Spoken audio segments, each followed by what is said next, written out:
Nandito po tayo sa may Dolomite. Kasama po ang ating PNP Maritime Group ng ating High Speed Tactical Watercraft 23.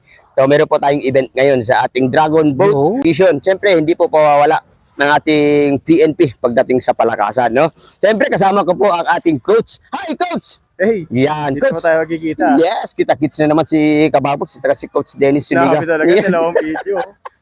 Iba talaga pagkababol. Oh, coach, ano yung mga activities natin ngayon?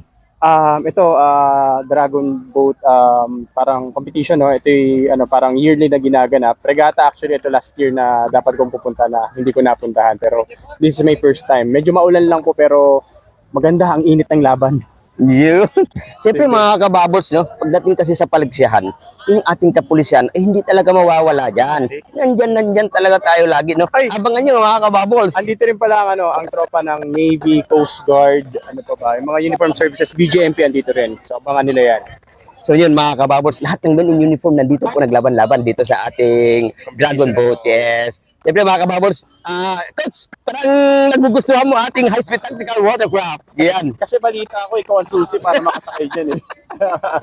So si Kababols ay isa rin pong boat captain. Marunong po tayo mag-operate dyan.